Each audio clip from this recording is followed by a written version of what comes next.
Hi friends, എല്ലാവർക്കും പുതിയൊരു വീഡിയോയിലേക്ക് സ്വാഗതം. ഇന്ന് തയ്യാറാക്കുന്നത് സാൻഡ്വിച്ചാണ്. അപ്പോൾ വളരെ എളുപ്പത്തിൽ സിമ്പിളായിട്ട് എങ്ങനെയാണ് ഈ ഒരു സാൻഡ്വിച്ച് തയ്യാറാക്കുന്നതെന്ന് കണ്ടു നോക്കുക.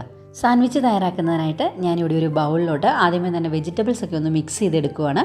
ഞാനിവിടെ ഒരു വലിയ സവാള ചെറുതായിട്ട് അരിഞ്ഞത് ഈ ഒരു ബൗളിലോട്ട് ഇട്ട് കൊടുക്കുന്നുണ്ട്.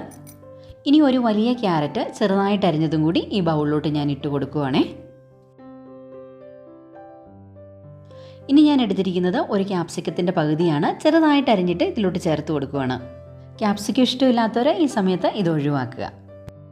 അടുത്തതായിട്ട് ഒരു കുക്കുംബർ ചെറുതായിട്ട് അരിഞ്ഞതും കൂടി ചേർത്ത് കൊടുക്കുകയാണ്. ഇനി ഒരു തക്കാളി, അതും ചെറുതായിട്ട് അരിഞ്ഞതിന് ശേഷം നമുക്ക് ഈ ബൗളിലോട്ട് ഇട്ട് കൊടുക്കാം. ഞാനിവിടെ എടുത്തിരിക്കുന്ന എല്ലാ വെജിറ്റബിൾസും ചേർക്കണമെന്ന് നിർബന്ധമൊന്നുമില്ല. നമ്മുടെ വീട്ടിലുള്ളത് ഇപ്പോൾ തക്കാളിയും ക്യാരറ്റും സവോളയൊക്കെ മാത്രമേ ഉള്ളൂവെങ്കിൽ അത് വെച്ചിട്ട് തീർച്ചയായിട്ടും നമുക്ക് ഈ ഒരു സാൻഡ്വിച്ച് ഉണ്ടാക്കാവുന്നതാണ്.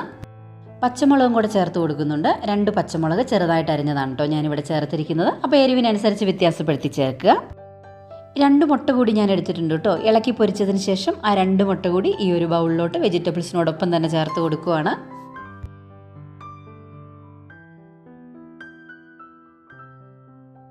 ഇനി ആവശ്യത്തിനുള്ള ഉപ്പ് ചേർത്ത് കൊടുക്കണം. അതുപോലെ തന്നെ കുറച്ച് കുരുമുളക് പൊടിയും കൂടെ ചേർത്ത് കൊടുക്കണം കേട്ടോ. അപ്പോൾ നമ്മൾ എത്രത്തോളം വെജിറ്റബിൾ ആണോ എടുത്തിരിക്കുന്നത് അതിനനുസരിച്ച് അളവിൽ ചെറിയ ചെറിയ വ്യത്യാസങ്ങൾ വരുത്തി ചേർക്കുക.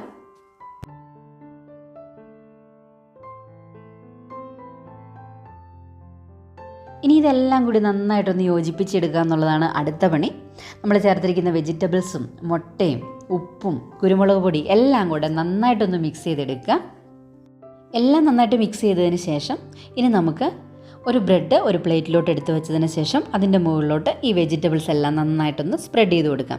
അപ്പം നിങ്ങൾക്ക് സാൻഡ്വിച്ച് ബ്രെഡ് ഇടുമെങ്കിൽ അത് കുറച്ചും കൂടി വലുതാണ്, അത് യൂസ് ചെയ്യുന്നതാണ് കൂടുതൽ നല്ലത്. അതില്ലാന്നുണ്ടെങ്കിൽ സാധാരണ നമുക്ക് കടയിൽ കിട്ടുന്ന ബ്രെഡ് വെച്ചിട്ടും തീർച്ചയായിട്ടും സാൻഡ്വിച്ച് ഉണ്ടാക്കാവുന്നതാണ്. അപ്പോൾ ബ്രെഡിൻ്റെ ഈ ഒരു പീസിലോട്ട് വെജിറ്റബിൾസ് നന്നായിട്ട് സ്പ്രെഡ് ചെയ്ത് കൊടുക്കുക. ഒരുപാട് തിക്കായിട്ടൊന്നും വെക്കേണ്ട, ഒരു നോർമൽ തിക്നെസ് മാത്രം മതിയാവും. എല്ലാ ഭാഗത്തും ഒരേ തിക്നെസ് വരാനായിട്ട് മാക്സിമം ഒന്ന് ശ്രദ്ധിക്കുക കേട്ടോ. വെജിറ്റബിൾസ് ഇതുപോലെ വെച്ച് കഴിഞ്ഞിട്ടുണ്ടെങ്കിൽ പിന്നെ അടുത്തതായിട്ട് നമുക്ക് ഈ ഒരു സ്പൂൺ കൊണ്ട് തന്നെ ഇതുപോലൊന്ന് പ്രസ് ചെയ്ത് കൂടി കൊടുക്കണേ.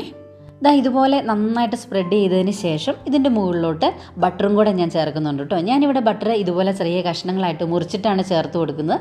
ഗ്രേറ്റ് ചെയ്ത ബട്ടർ ആണെന്നുണ്ടെങ്കിലും ചേർത്ത് കൊടുത്താൽ മതി കേട്ടോ.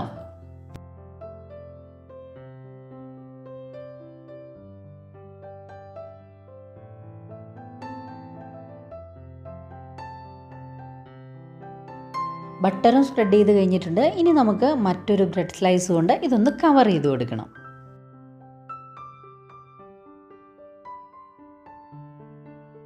ഇനി ഇതൊന്ന് ചെറുതായിട്ട് ടോസ്റ്റ് ചെയ്തെടുക്കണം. അപ്പോൾ അതിനായിട്ട് ഞാനൊരു പാൻ ചൂടാക്കി അതിലോട്ട് കുറച്ച് ബട്ടർ ഇട്ടൊന്ന് മെൽറ്റ് ചെയ്തിട്ടുണ്ട്. ഇതിലോട്ട് നമ്മൾ റെഡിയാക്കി വെച്ചിരിക്കുന്ന സാൻഡ്വിച്ച് എടുത്ത് വെക്കുകയാണ്.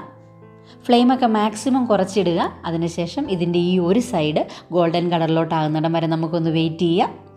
ഒരു സൈഡ് ഗോൾഡൻ കളറിലായി കഴിഞ്ഞിട്ടുണ്ട്. നമുക്കിതൊന്ന് മറിച്ചിട്ട് കൊടുത്ത് ഈ ഒരു സൈഡും കൂടി ഗോൾഡൻ കളറിലോട്ടാക്കിയെടുക്കാം. അങ്ങനെ നമ്മുടെ സാൻഡ്വിച്ച് റെഡി ആയിട്ടുണ്ട്. ഇനി ഇതൊന്ന് മുറിക്കുകയോ മുറിക്കാതെയോ നിങ്ങളുടെ ഇഷ്ടത്തിനനുസരിച്ച് സെർവ് ചെയ്യാവുന്നതാണ്. അപ്പോൾ കുട്ടികളൊക്കെ സ്കൂളിൽ പോയി തുടങ്ങിയിട്ടുണ്ട്. അവർക്ക് സ്കൂൾ വിട്ട് വരുന്ന സമയത്ത് ഈസി ആയിട്ടും ഹെൽത്തി ആയിട്ടും ഉണ്ടാക്കിയെടുക്കാൻ പറ്റുന്ന ഒരു സാൻഡ്വിച്ചാണ്. തീർച്ചയായിട്ടും നിങ്ങളെല്ലാവരും ട്രൈ ചെയ്ത് നോക്കുമെന്ന് കരുതുന്നു. Thank you for watching.